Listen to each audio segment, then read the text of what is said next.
আরজি করে ছাত্রের চিকিৎসকের ধর্ষণ করে খুন।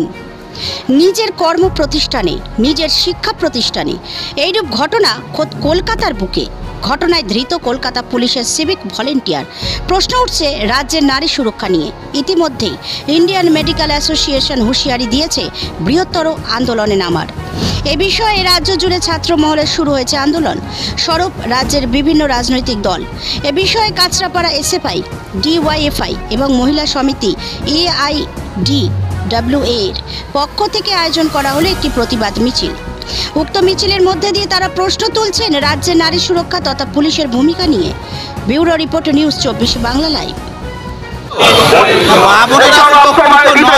আজকে মা বোনেরা রাস্তায় নেমেছে, আপনারা দেখতে পাচ্ছেন মুখ্যমন্ত্রী নারী যেভাবে নারকীয় ঘটনা ঘটলো আরজি করে এবং ঘটনাকে ধামাচাপা দেওয়ার চেষ্টা হলো।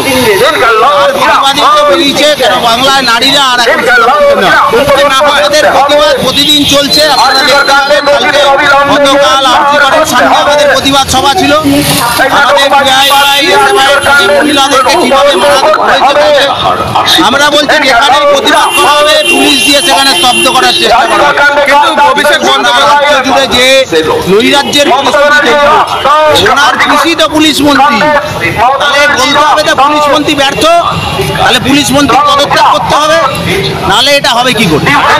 প্রিন্সিপাল তৈরি হয়েছে, দেখবেন প্রিন্সিপালের 2-4টে ছবি বেরিয়েছে, ছবি আবির মেখে দিয়ে তৃণমূলের চাটুকারিতা করে প্রিন্সিপাল হয়েছে।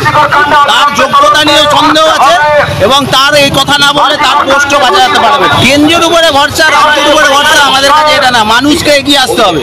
আগামী দিন যে জায়গায় যাচ্ছে বাড়ির মহিলারা সুরক্ষিত নয়, রাস্তায় একটা ডাক্তারি মেয়ে যদি এরকম অবস্থা হয়, তাহলে যারা মলে চাকরি করে, যারা প্রতিদিন কলকাতাতে যায় কাজে, সে মহিলাদের সুরক্ষা কোথায় থাকবে? আমরা এই বলতে চাইছি, প্রতিবাদ চলবে।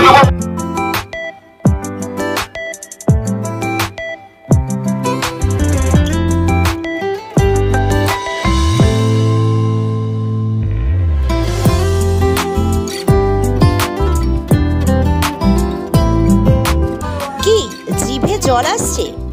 তাহলেই চলে আসতে হবে খাদ্য রসিকদের একমাত্র ঠিকানা বিরিয়ানি ওয়ালেতে।